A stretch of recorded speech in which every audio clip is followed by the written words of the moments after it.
بسم الله الرحمن الرحيم. الحمد لله رب العالمين، والصلاة والسلام على سيد المرسلين نبينا وإمامنا وقدوتنا محمد وعلى آله وصحبه أجمعين، وبعد. يقول الله عز وجل في كتابه: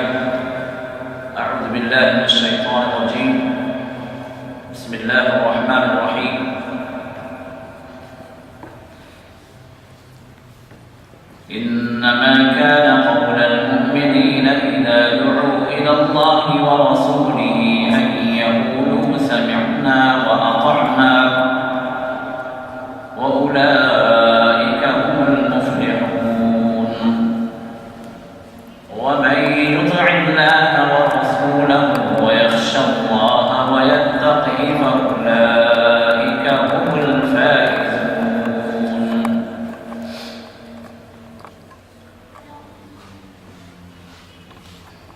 بلا شبہ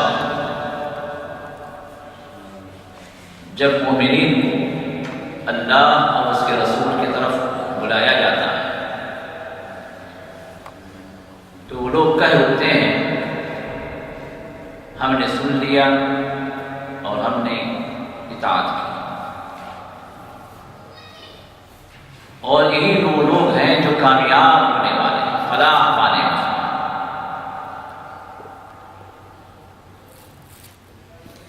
اور جو اللہ اور اس کے رسول کی بات کو مان لے، ان کی اطاعت کر لے، وَيَخْشَ اللَّهَ، اور اللہ سے ڈرنے لگے، وَيَتَّقِهِ، اور اس کا تقوی اختیار کرنے لگے، فَأُولَٰئِكَ هُمُ الْفَائِزُونَ، در حقیقت کامیابی انہی کے قدم چومتی ہے، دنیا میں بھی اور آخرت میں بھی.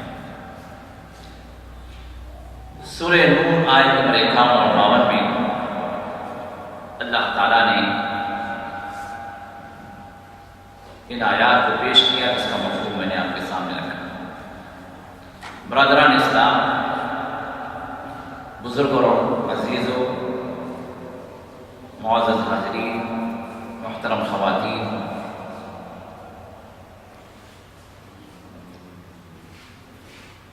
پچھلے ماہ کے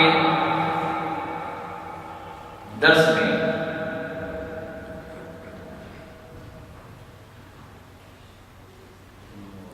ہمارے معاشرے کے افراد جن غلطیوں کے مرتکب ہیں اور ممکن ہے کہ ہم بھی ان میں شامل ہوں، اور یقیناً ہم میں کے کچھ احباب ان غلطیوں کے کرنے والے ہیں، تو ان غلطیوں کی اصلاح کی خاطر ہم نے آپ کے سامنے عنوان رکھا کہ معاشرے کی غلطیاں. اور پچھلے درس میں کچھ ان غلطیوں کا ذکر ہوا جو عقیدے سے متعلق ہے، ایمان سے متعلق، اور طہارت جس میں وضو اور غسل شامل ہے، ان سے متعلق بھی کچھ غلطیاں آپ کے سامنے ذکر کی گئی. تو عقیدہ اور طہارت سے متعلق چند باتیں، چند غلطیوں کا ذکر آپ کے سامنے پچھلی مجلس میں ہوا تھا، اور انشاءاللہ آج کی اس مبارک مجلس میں عبادات اور معاملات سے متعلق چند غلطیوں کا ذکر انشاءاللہ کریں گے. اور واضح رہے کہ یہاں پر تمام غلطیوں کو شامل کرنا مقصود نہیں ہے اور نہ یہ بات ممکن ہے، لیکن عمومی طور پر جو منتشر ہیں، جو پھیلی ہوئی ہیں ہمارے معاشرے میں یا ہمارے دوست احباب میں یا ہمارے خاندان والوں میں، تو ان میں سے جو اہم غلطیاں ہیں یا زیادہ پیمانے پر پھیلی ہوئی ہیں، ان غلطیوں کا انشاءاللہ ہم ذکر کریں گے. اب آئیے ہم عبادات کی طرف آتے ہیں۔ عبادات میں سب سے اہم ترین جو رکن ہے، جو رأس العبادات، عبادات میں سب سے اونچا مقام جس عبادت کو ہے وہ ہم سب جانتے ہیں، وہ ہے صلاۃ، نماز۔ اس ضمن میں ہے تو بہت ساری غلطیاں، اور اس کا مستقل جو طریقہ جو محمد رسول اللہ صلی اللہ علیہ وسلم سے ثابت ہے، اس کے لیے ایک مستقل درس چاہیے، اور عمومی طور پر سلف صالحین سے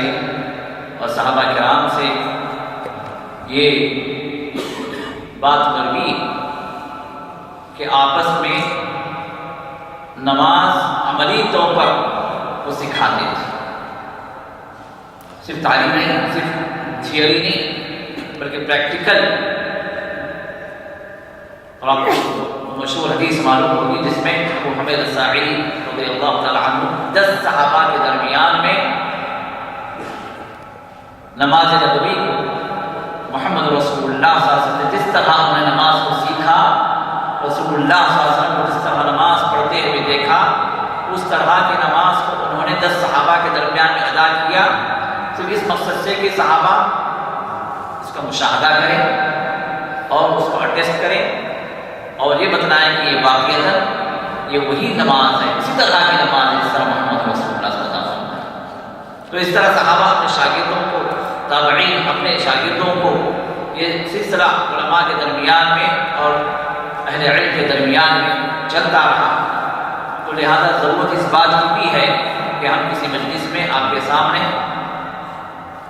پریکٹیکلی نماز کا طریقہ کیسے ہو اس کو ہم بتائیں تاکہ ہماری نمازیں درست ہوں۔ بہت سارے لوگ ہمیں سالوں سے، بلکہ کوئی 30 سال سے، 40 سال سے، 50 سال سے نماز ادا کر رہے ہیں، لیکن یہ نماز کے طریقے کے اندر بہت ساری ایسی خامیاں موجود ہیں جن کی اصلاح کی ضرورت ہے۔ بہرحال وہ ایک مستقل انشاءاللہ درس ہوگا، لیکن ابھی نماز کے سلسلے میں جو عمومی غلطیاں ہیں جو ہمارے اپنے درمیان میں بہت سارے افراد کے درمیان پائی جا رہی ہیں، ان میں سے نمبر 1 نماز کا بالکلیہ چھوڑ دینا، نماز کی کوئی اہمیت نہیں، بلکہ جبکہ نماز کی اہمیت اتنی زیادہ بتلائی گئی کہ کسی بھی عبادت کے سلسلے میں اتنی اہمیت نہیں بتلائی، اور نماز پہچان بتلا دی گئی ایک مسلمان کے لیے۔ رسول اللہ نے ارشاد فرمایا، مسلم کی حدیث ہے، بین الرجل وبین الکفر والشرک ترک الصلاۃ۔ آدمی اور اس کے کفر اور شرک کے درمیان میں جو فرق ہے وہ ایک نماز کا چھوڑ دینا۔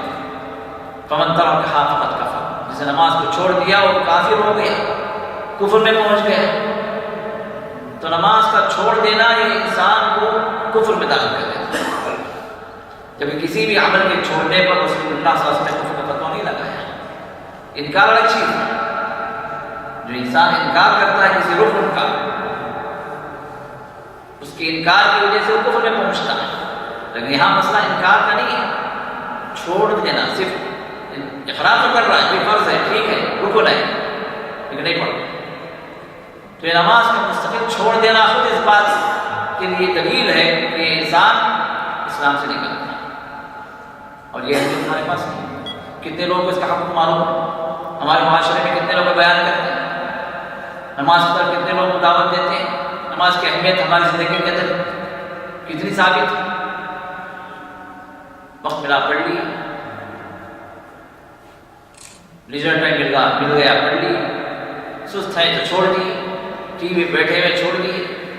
میچ دکھ رہی ہے میچ دیکھ رہے ہیں چھوڑ دیے،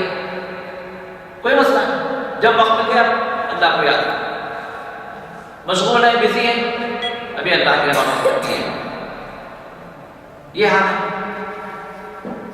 جبکہ نماز کی اہمیت اتنی زیادہ اسلام کے اندر رکھی گئی کہ منافقین تک نماز کے لحاظ سے، منافقین اس کے دل ایمان نہیں، اللہ نے فتویٰ دے دیا کہ کافر ہے، اور کافروں میں بھی بدتر، اس لیے کہ کافروں کو جتنا عذاب ہوگا اس سے زیادہ عذاب منافقین کو۔ ان ان المنافقین فی الدرک الاسفل من النار، منافقین جہنم کے نچلے طبقے میں ہو، سب سے زیادہ عذاب یہاں سے جو ہے آگ بھڑکتی ہوگی وہاں ان کو ڈالا جائے ان کے اس کفر کی وجہ سے، جو ظاہری طور پر اپنے آپ کو مسلمان بتا رہے تھے اور اندر جو ہے اسلام اور اللہ اس کے رسول کے دشمن تھے۔ ان کی دشمنی کی وجہ سے، ان کے نفاق کی وجہ سے جو ضرر اسلام کو علیہ السلام کو پہنچتا ہے اس کے عوض اللہ تعالیٰ کو سب سے سخت ترین عذاب، لیکن اس کے باوجود بھی یہ لوگ اپنے آپ کو ظاہری طور پر مسلمانوں کے اندر شامل کرنے کے لیے نماز میں حاضر ہو جاتے ہیں، صرف اس وجہ سے کہ رسول اللہ صلی اللہ علیہ وسلم فتویٰ نہ لگائے کہ کافر ہے، ان کی غضب اڑا دینا، اپنے آپ کو مسلمانوں میں شامل کرنے کے لیے حاضر ہوتے تھے نماز، کیونکہ صحابہ کے درمیان میں یہ عمومی بات مفہوم تھی، انڈرسٹوڈ تھی کہ جو نماز پڑھتا ہے ہمارے ساتھ میں مسلمان، جو ہماری جماعت میں حاضر ہوتا ہے، ہماری مسجد میں حاضر ہوتا ہے مسلمان۔ تو میرے دوستو ضرورت اس بات کی ہے کہ ہم نماز کی اہمیت کو سمجھیں،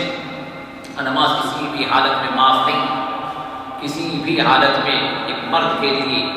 عورتوں کو چھوڑ کر، ان کے ایام کو چھوڑ کر، باقی عمومی حالات میں نماز معاف نہیں، صرف جو استثنائی حالات ایکسیپشنل کیسز ہیں، کیا جب انسان سو جائے، جب تک اٹھنا نہ اٹھے اس وقت کے لیے معاف، جیسے اٹھے پڑے۔ نمبر 2 جس سے نماز معاف ہے، انسان بے ہوش ہو جائے، ہوش کھو گئے، یا وقتی کوئی بے ہوشی ہو یا مستقل بے ہوشی ہو گئی، قوموں میں چلا گیا، اللہ محفوظ ہے کسی، یا ایک پاگل ہو گئے، عقل چلی گئی، یا اتنا برا ہو گیا، اتنا برا ہو گیا کہ اس کے پاس عقل نام کوئی چیز نہیں رہے گی، کوئی چیز نہیں سمجھ پاتا، عقل کام نہیں کر رہی، اس کے بڑھاپے کی وجہ سے ارذل العمر میں پہنچ گئے۔ اب ایسی حالت میں شریعت کی جو احکام اسے معاف ہے، کیونکہ اس کے پاس عقل نہیں، یا پھر بلوغت کی حالت سے پہلے کا وقت جہاں سے شریعت کے احکام اس پر لاگو نہیں، یہی 3 صورتیں۔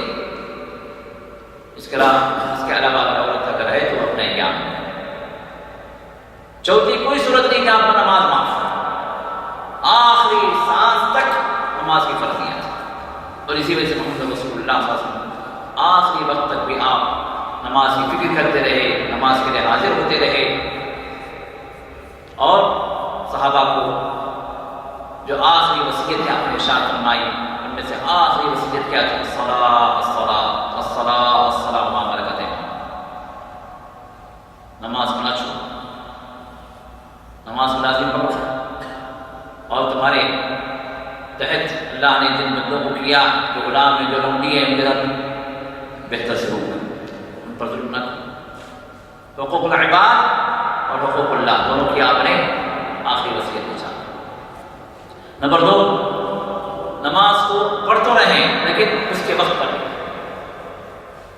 نماز قضا اپنی مرضی، آفس سے آئے تھک کے لیٹ گئے، اب چونکہ آپ آفس میں ٹائم نہیں ملا، اب ظہر بھی، عصر بھی، مغرب بھی، عشاء بھی سب سونے سے پہلے پڑھ لیں۔ فجر تو ماشاء اللہ بہت سارے لوگ تھے 4 وقت کی نماز پڑھ، 4 وقت کے پابند ہیں، ظہر، عصر، مغرب، عشاء پڑھ لیتے ہیں، لیکن فجر ہمارے حکم میں نہیں، پڑھتے بھی ہیں تو اپنی مرضی سے، 8 بجے آپ کو آفس جانا ہے، 7 بجے اٹھ کے جلدی جلدی فجر ادا کر لیے، نکل گئے۔ ہاں اگر کبھی آپ نہیں پائے، کوشش تھی، اٹھنے کا ارادہ تھا لیکن نہیں اٹھ پائے، انشاءاللہ آپ نہ اٹھنے کے باوجود بھی اللہ کے پاس معذور ہوں گے، آپ کو اجر ملے گا، اٹھنے کی نیت تھی، کوشش بھی تھی، نہیں اٹھ پائے۔ انسان رسول اللہ صلی اللہ علیہ وسلم کا نماز قضا ہو گئی، رسول اللہ ایک سفر میں تھے، سفر سے واپس ہو رہے، راستے میں ایک جگہ آپ نے پڑاؤ کیا،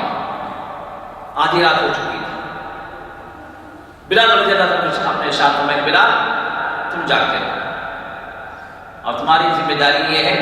کہ جب نماز کا وقت ہو جائے تو ہمیں اٹھانا۔ اب بلال بھی جاگتے رہے، دن بھر کے چلے ہوئے، دن بھر سفر جاری تھا، اور پھر اس کے بعد ٹیک لگا کے ایک جگہ جو بیٹھے رہے، آنکھ لگ گئی۔ آنکھ ایسی لگی کہ فجر کا وقت بھی نکل گیا، سورج نمودار، سورج شروع ہو گیا۔ سورج کی کرن محمد رسول اللہ کے چہرے پر جب گری تو رسول اللہ صلی اللہ علیہ وسلم کی آنکھ اچانک کھلی، دیکھا سورج نکل گیا، پریشان رسول اللہ صلی اللہ علیہ وسلم، فوراً بلال کو آواز دی، بلال ابھی ایک لگائے سو رہے، بلال اٹھو، یہ تم نے کیا کیا؟ ہماری نماز قضا ہو گئی۔ بلال نے کہا کہ یا رسول اللہ، کوشش تو میری یہی تھی کہ میں جاگتا رہوں، لیکن جس ذات نے آپ کو سلا دیا اسی ذات نے مجھے بھی سلا دیا۔ اب گزر گئی، رسول اللہ نے ارشاد فرمایا چلو سب کو اٹھاؤ، جگاؤ، اور یہاں چونکہ یہاں پر شیطان غالب آ گیا تو اس جگہ کو چھوڑو اور آگے چلو۔ پھر آگے چلے، سب نے وضو کیا اور رسول اللہ صلی اللہ علیہ وسلم نے نماز کے ساتھ جماعت کے ساتھ نماز ادا کی۔ تو رسول اللہ صلی اللہ علیہ وسلم نماز ادا، تو جس کی جانتے بوجھتے نہیں وقت پر ادا کرنے کی کوشش رہی، لیکن اٹھ نہیں پائے، نیند کی وجہ سے یا مرض کی وجہ سے یا کسی ایسی مشغولیت کی وجہ سے وہ وقت پہ ادا نہیں کر پایا۔ تو جیسے ہی وہ فرصت میں آ جائے یا اٹھ جائے، نماز کا رکھا چھوڑنا، تو اس کے وقت پر ادا کرنا۔ اور نمبر 3، کچھ لوگ نماز تو ادا کر لیتے ہیں، وقت پہ ادا کر لیتے ہیں، لیکن جماعت کی اہمیت نہیں، کبھی کبھار جماعت چھوٹ جائے کوئی نہیں، لیکن عمدن جماعت چھوڑتے چلے جائیں، جماعت کی کوئی اہمیت نہ رہے، یہ بہت بڑا خطرہ ہے۔ میں نے ابھی آپ کے سامنے اس کا ذکر کیا کہ منافقین بھی جماعت میں حاضر ہوتے تھے، منافقین، لیکن جماعت میں حاضر کیوں؟ رسول اللہ صلی اللہ علیہ وسلم کہیں ان کو مسلمانوں کی جماعت سے نہ نکال دیں، کیونکہ پہچان ہے مسلمان۔ اب آپ گھر میں نماز پڑھتے نہیں پڑھتے، کس کو پتا؟ آپ کو پتا ہے، لیکن حکم کس پہ لگایا جائے؟ آپ کے اندرونی اعمال پر ہے کہ ظاہری اعمال پر؟ آپ کا جو ظاہری عمل ہے، سب کے سامنے جو عمل کیا جا رہا ہے، اسی پر جو حکم لگایا جائے۔ تو آپ کے جماعت میں حاضر نہ ہونا، اپنے گھر کے اندر پڑھ لینا، اگر اسلامی حکومت اگر ہو تو پھر یا تو آپ سے کہے گی کہ بھائی آپ جماعت میں حاضر ہوں، یا پھر اگر جماعت میں آپ حاضر نہیں ہو رہے ہیں تو پھر آپ پر نفاق کا فتویٰ لگایا جائے کہ آپ منافق ہیں۔ اسی وجہ سے محمد رسول نے ارشاد فرمایا کہ میں چاہتا ہوں کہ وہ لوگ جو جماعت میں حاضر نہیں ہوتے، مسجد میں حاضر نہیں ہوتے، میں میری جگہ کسی کو امامت کے لیے کہہ دوں اور میں ساتھ میں ان لوگوں کو لے کے جاؤں جن کے ساتھ لکڑیوں کے گٹھے ہوں، لکڑیاں ہوں،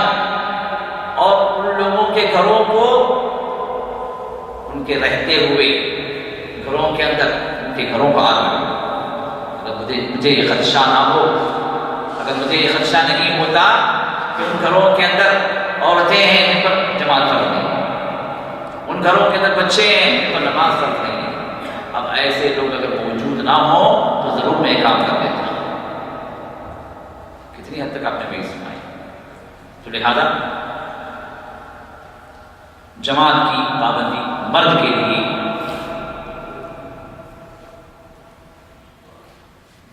جہاں تک ممکن ہو سکے وہ کوشش کرے کہ جماعت کے ساتھ نماز ادا کرے۔ نمبر 4، بہت سارے لوگ نماز پڑھتے ہیں لیکن نماز وہ نماز نہیں جو محمد رسول اللہ نے سکھلائی ہے۔ آپ نے ارشاد فرمایا صلوا کما رأیتمونی اصلی، تم اس طرح نماز پڑھو جس طرح تم دیکھتے ہو کہ میں نماز پڑھوں۔ رسول اللہ صلی اللہ علیہ وسلم نے نماز پڑھ کر، بلکہ نماز آپ نے ایسے عجیب انداز سے آپ نے پڑھی کہ ہم سوچ بھی نہیں سکتے کیسے۔ ایک مرتبہ رسول اللہ صلی اللہ علیہ وسلم صحابہ تشریف فرما، مسجد میں بیٹھے ہوئے، آپ منبر پر چڑھ گئے، نماز کا وقت ہوا تو آپ منبر پر تشریف لے گئے، منبر پر کھڑے ہو کر صحابہ کو نماز کی تعلیم دینے کے لیے منبر پر آپ تکبیر باندھے، اللہ اکبر۔ لیکن صحابہ دیکھیں رسول اللہ صلی اللہ علیہ وسلم کیسے تکبیر باندھتے ہیں، کیسے ہاتھ اٹھاتے ہیں، کہاں ہاتھ باندھتے ہیں، قیام آپ کا کیسے، رکوع منبر ہی پر آپ نے رکوع کیا، پھر اس کے بعد جب سجدے کی حالت آئی، چونکہ منبر پر سجدے کی جگہ نہیں تو آپ نیچے اترتے ہیں اور سجدہ کرتے ہیں، پھر اس کے بعد جب پھر قیام کا وقت آیا تو پھر آپ منبر پر تشریف لے گئے۔ تو نماز کی تعلیم آپ نے اس طرح سامنے دی، اور نماز کی تعلیم کے لیے رسول اللہ صلی اللہ علیہ وسلم کو خاص معجزہ دیا گیا، خاص معجزہ جو کسی اور کو نہیں دیا گیا۔ پتہ ہے کیا معجزہ ہے؟ نماز کی حالت میں رسول اللہ صلی اللہ علیہ وسلم کی بیک ویو بھی آن ہوتی تھی، صرف فرنٹ ویو نہیں، ہم اور آپ سامنے دیکھتے ہیں، رسول اللہ صلی اللہ علیہ وسلم عام حالات میں سامنے دیکھا کرتے ہیں، لیکن نماز کی حالت میں رسول اللہ صلی اللہ علیہ وسلم کو اللہ یہ معجزہ اللہ نے عطا فرمایا کہ نماز کی حالت میں آپ پیچھے سے بھی دیکھتے تھے، پیچھے بھی دیکھتے، کیوں؟ امت کی نماز کی اصلاح ہو جائے، صحابہ کی نماز درست ہو جائے، کون کیسے پڑھ رہے ہیں، جہاں کوئی صحابی غلطی کرتے تو آپ فرماتے کہ تم نے اس طرح کی غلطی کی، یہ غلطی ہے، اس کا صحیح طریقہ یہ ہے، اس لیے کہ نماز ہی وہ ایسی عبادت ہے جو مخلوق اور خالق کے درمیان میں کنیکشن ہے۔ اگر اس کنیکشن میں خرابی اگر آ گئی تو پھر ہر جگہ خرابی ہے، یہ درست ہو جائے، جہاں اس میں درستگی آ گئی تو پھر اس کے دوسرے اعمال بھی درست ہوتے چلے جائیں۔ تو محمد رسول اللہ صلی اللہ علیہ وسلم اس طرح نماز کی تعلیم دی، اور صحابہ بھی اسی طرح اپنے شاگردوں کو نماز کی تعلیم دیا کرتے تھے۔ اور آج ہماری نمازیں ہیں، بہت سارے نماز پڑھتے ہیں، الحمدللہ مسجد بھری رہی، لیکن کتنے لوگوں کی نمازیں صحیح ہیں؟ رسول اللہ صلی اللہ علیہ وسلم ارشاد فرماتے ہیں کہ لوگ نماز پڑھتے ہیں، مسجد میں حاضر ہوتے ہیں، امام کے پیچھے نماز پڑھتے ہیں، سب کھڑے ہوئے صف کے اندر، سب کی نمازیں وہی ہیں، سب وہی 4 رکعت عشاء کی پڑھے ہیں، لیکن جب واپس لوٹتے ہیں تو اللہ کے حضور کسی کی نماز آدھی قبول ہے، کسی کی نماز 1/3 قبول ہے، کسی کی نماز 1/4 قبول ہے، کسی کی نماز عشر 1/10 قبول ہے، اور کسی کی نماز اسی کے منہ پہ دے ماری گئی۔ کیوں؟ امام وہی، مقتدی وہی 4 رکعت، وہی تکبیر تحریمہ سے شروع ہوئے، وہی سلام پہ اختتام ہوا، وہی رکوع، وہی سجدے۔ فرق کیا ہوا؟ فرق 2 چیزوں میں، یہ کہ اخلاص کی کیفیت، آپ اللہ کے لیے حاضر ہوئے، اللہ کی طرف سے فرض سمجھ کر، اللہ سے ڈر کر، خشیت کے ساتھ، خشوع کے ساتھ حاضر ہوئے، یا بس ایسے ہی روٹین کی نماز، عادت پہ حاضر ہوئے، یا کہ معاشرہ، یا کہ حیا والے پکڑ لیں گے، اس کے لیے دکان میں حاضر ہو جائے۔ نیتوں کا فرق ہے، نیتوں کے اعتبار سے نماز فرق ہو گئی۔ نمبر 2، کیفیت نماز، نماز آپ نے کس طرح پڑھی، کس کیفیت کے ساتھ پڑھی، کس طریقے پر پڑھی۔ کوئی اپنے خاندان میں نماز پڑھتا ہے، کوئی اپنے پیر کے طریقے میں نماز پڑھتا ہے، کوئی اپنے مسلک کی نماز پڑھتا ہے، کوئی اپنے امام کی نماز پڑھتا ہے، بھائی ہمارے امام ایسے ہی پڑھے، ہمارے مسلک کے اندر ایسے ہی، ہمارے جو ہے پیر صاحب ایسے ہی تعلیم دیے، ہمارے استاد ایسے ہی بتائے تھے۔ یہ فکر نہیں ہوتی کہ کہ یہ نماز وہ عبادت ہے جو محمد رسول اللہ صلی اللہ علیہ وسلم نے اللہ سے جڑنے والی عبادت اللہ نے اپنے نبی کو بتلایا. نبی کو اللہ نے جب یہ عبادت کا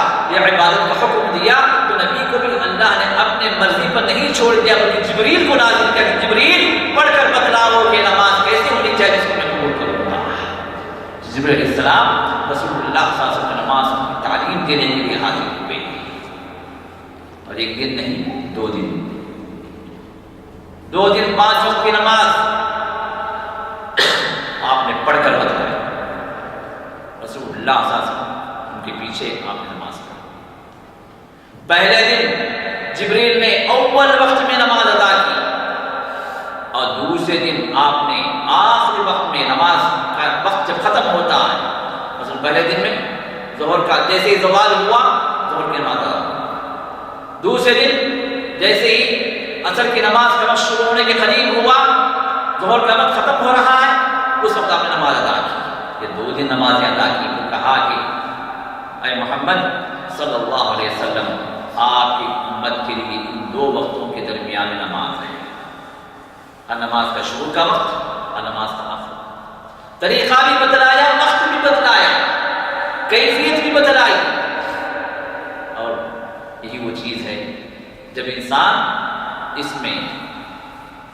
ان 2 باتوں کا خیال نہ کرے یا جو آدمی جتنا ان 2 باتوں کا خیال کرتا ہے اسی کے لحاظ سے نماز کی قبولیت ہے. تو لہذا ہماری نمازوں کے اندر ہم کوشش اس بات کی کریں کہ نماز کی صحیح تعلیم ہم حاصل کریں اور محمد رسول یہ نہ دیکھیں کہ ہمارے باپ کیسے پڑھتے تھے ہمارے دادا کیسے پڑھتے تھے یا کہ ہمارے امام نے کیسے پڑھا یا کہ ہمارے مسلک کے اندر کیا تعلیم دی گئی. میرے دوستوں یہ چیزیں آپ سے نہیں پوچھی جائیں گی بلکہ جس بات کا آپ کو حکم ہے وہ یہ کہ محمد رسول اللہ صلی اللہ علیہ وسلم نے جس طرح تعلیم دی جس طرح آپ نے سکھلایا اس طرح کی نماز ہماری ہو جائے تاکہ اللہ کے ہاں قابل ہو. نمبر 5 نماز کے اندر بہت سارے نماز پڑھتے ہیں لیکن نماز کے اندر اطمینان اور خشوع و خضوع نہیں تعدیل ارکان نہیں وبا کے سجدے صرف اٹھک بیٹھک والا معاملہ 2 منٹ کے اندر 4 رکعت ختم.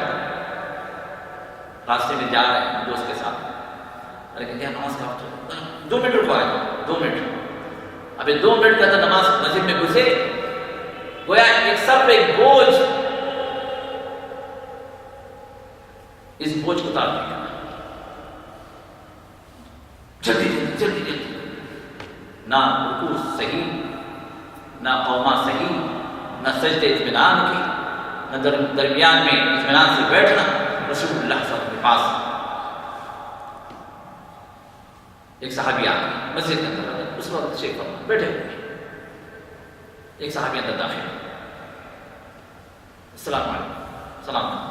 نماز کے لیے نماز جلدی نماز ادا کی. آیا آپ نے فرمایا جاؤ پھر سے نماز ادا کرو. ارجع فصلی فإنک لم تصلی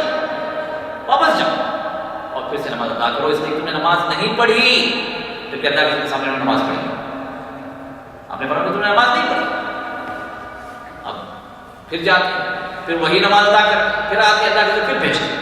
3 مرتبہ اس طرح اللہ کے سے واپس کرتے ہیں جاؤ پھر نماز آخر میں تنگ آ کر کہتے ہیں کہ یا رسول اللہ صلی اللہ علیہ وسلم مجھے اس سے بہتر نماز نہیں آتا یہ طریقہ. تو پھر رسول اللہ صلی اللہ علیہ وسلم نے نماز کی تعلیم دیتے ہیں